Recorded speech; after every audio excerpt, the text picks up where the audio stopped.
मैं हूं विद्रोही और आप देख रहे हैं डी पीपल वॉइस।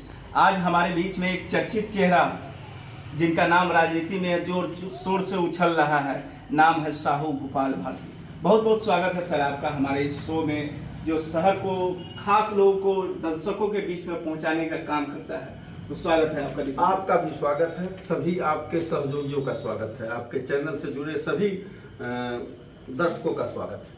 हम आपको बताते चले कि साहू भूपाल भारती वो नाम है जो 1988 से छात्र राजनीति से अपने समाज के बीच में लोगों को समाज से लेकर समाज को देने का काम करता रहा है।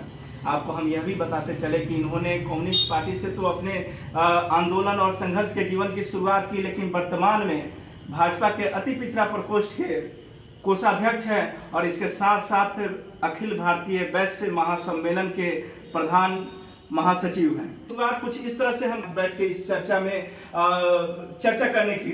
अभी कोरोना का काल चल रहा है और इस लॉकडाउन के पीरियड में साहेबगंज में अगर बातचीत करें तो कोई चेहरा, कोई नाम जो निकल कर सामने आ रहा है, जो कोरोना योद्धा के रूप में लड़ा, तो वो साहू भूपाल भारती है। कैसे करते हैं आप ये सब? आपको इन चीजों से डर नहीं लगता?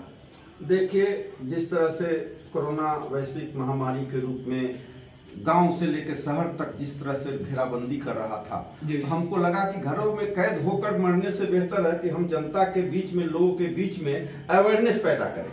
और अवेयरनेस पैदा करने जब हम पहली बार गए तो लोगों में देखा कि लोगों के पास अवेयरनेस तो पैदा कर रहे हैं लेकिन उनके पास मास्क नहीं है।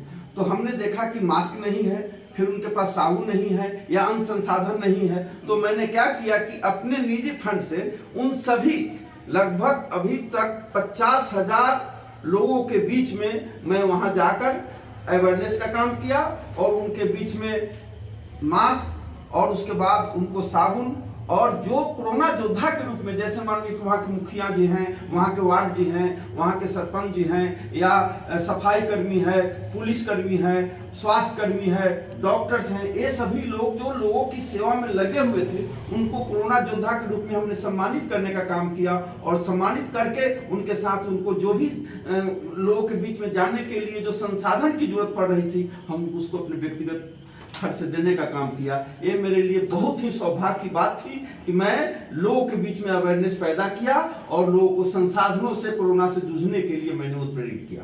सर, आपने तो बताया कि आप लोगों के बीच में जागरूकता फैलाने के लिए गए थे, लेकिन कोरोना से लड़ने में जिन हथियारों की आवश्यकता थी, उस हथियारों को भी आपने अपने निजी फंड से उपलब्ध कराने का प्रयास किया।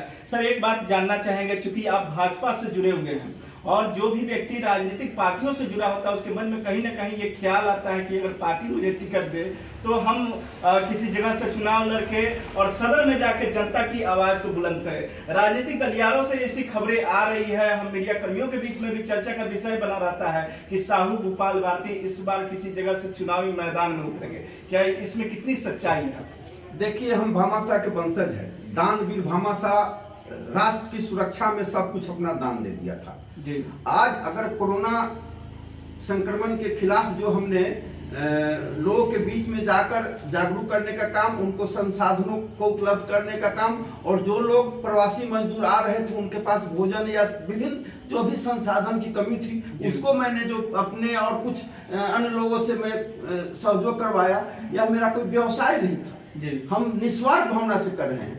अब मान लें कि साहेबगंज विधानसभा क्षेत्र में लोगों की मांग है तो ठीक है, मैं तो पार्टी का सिपाही हूँ। भारतीय जनता पार्टी अगर मेरे कार्यों को, भारतीय जनता पार्टी अगर मेरे अब तक के उपलब्धियों को अगर मुझे पार्टी जिम्मेवारी देती है तो मैं सहर्ष स्वीकार करके मैं इस बार साहेबगंज विधानसभा क्षेत्र से अपना प्रतिनिधित्व करूंगा। अगर पार्टी जिम्मेवारी नहीं देती है तो फिर पार्टी के रूप में सेवा करना, मैं जनता की, मैं इस व्यवसाय के रूप में नहीं काम किया हूँ। मैं सेवा की भावना, और सेवा की भावना में मैं कुछ लेने के लिए मैं कोरोना योद्धा के रूप में काम किया।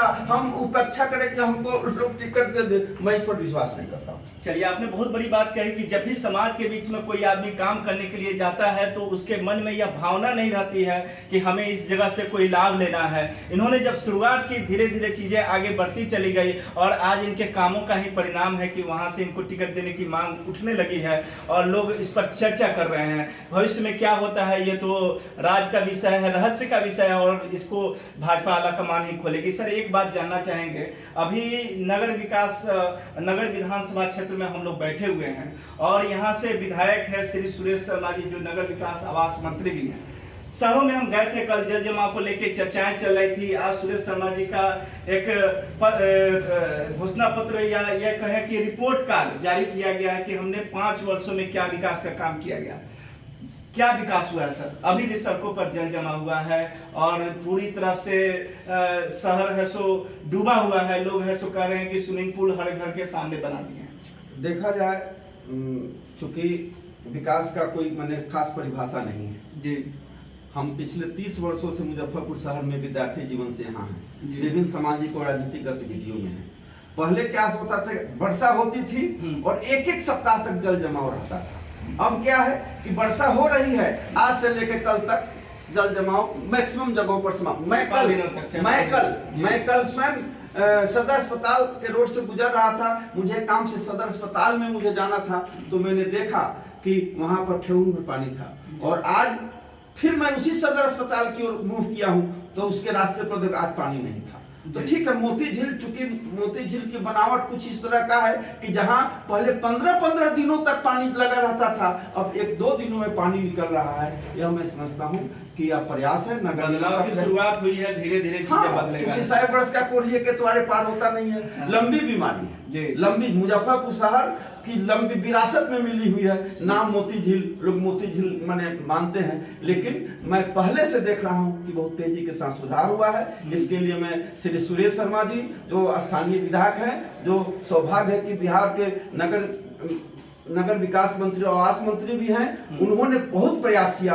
क्योंकि जो प्रयास कर रहे हैं उसका रिजल्ट अब धीरे धीरे दिखाई देगा। जैसे आपको फर्दो नाला की उड़ाही हुई है, फर्दो नाला की उड़ाही हुई है तो अब पानी तेजी के साथ खींच रहा है। अब हम लोग जाकर क्या करते हैं कि उसमें नाला में कचरा डाल देते हैं, तो स्वाभाविक है कि कठिनाई हो रही है। फिर भी कोरोना संकट है, उस कोरोना संकट में जहां तहां हैंड्स की कमी है, लोग एक दूसरे के यहाँ जा नहीं रहे हैं। इस विपरीत परिस्थिति में भी मैं श्री सुरेश शर्मा जी को तहे दिल से आभार व्यक्त करता हूँ कि वे बहुत अच्छा कर रहे हैं और बचा खुचा वे अगले साल तक और अच्छा करेंगे। हम तो कहेंगे एक बार उनको और बिहार सरकार में मंत्री रहते हुए भी इस बार विधायक बनाया जाए और जो भी कमी बेसी होगी पूरा करेंगे।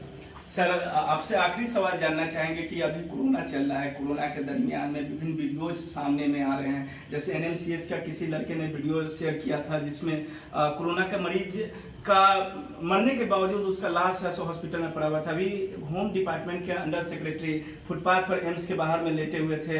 उनके बेटे का आरोप है कि उसको भोजन के बिना उनको मार दिया गया। तो क्या सरकार का जो स्ट्रेटजी है कोरोना से लड़ने के लिए, वो स्ट्रेटजी पर्याप्त है? उसमें कोई सुधार की गुंजाइश नहीं है? क्या लगता है कि सरकार इस पर सक्षम है और बाकी के राज्यों से बेहतर काम कर रही है कोरोना को लेकर स्पेशली? जैसे यहाँ विपक्ष है और सत्ता है जी। विपक्ष की भूमिका विपक्ष के रूप में है जी। और आज मैं देख रहा हूँ कि पूरे देश भर का और पूरे विश्व भर के स्तर में कोरोना मरीजों के ठीक होने का अनुपात अन्य राज्यों से बेहतर है। लेकिन हमारे यहाँ टेस्टिंग भी कम हो रही है सर। ठीक है, तो दूसरी चीज है कि यह तो पहले से इंफ्रास्ट्रक्चर जो बिहार के सामने सो था, लेकिन मैं बिहार सरकार के स्वास्थ्य मंत्री, बिहार सरकार के मुख्यमंत्री और खासतौर पर प्रधानमंत्री के प्रति आभार व्यक्त करता हूं कि कोरोना जैसे वैश्विक महामारी, जहां अमेरिका जैसा देश थर्रा रहा हो, चीन जैसा देश एकदम त्राहिमाम है, इटली जैसे सारे मुल्क एकदम मैंने विचलित हो गया और वहां पर एकदम त्राहिमाम की स्थिति हो, उस पीरियड में भारत प्रधानमंत्री और यहाँ के बिहार सरकार के मुख्यमंत्री ने कुछ विलंब हुआ है। मान गए कि यहाँ पर 50 आदमी को खिलाने की व्यवस्था थी, केवल 200 आदमी आएगा, तो अपना इंफ्रास्ट्रक्चर डेवलप करने में टाइम लग रहा है। लेकिन जैसे जैसे जैसे जैसे समय मिल रहा है, राज्य सरकार और भारत सरकार कोरोना से लड़ने की अपनी ताकत बढ़ा रहा है, इंफ्रास्ट्रक्चर डेवलप कर रहा है, चिकित्सकों की संख्या बढ़ा रहा है।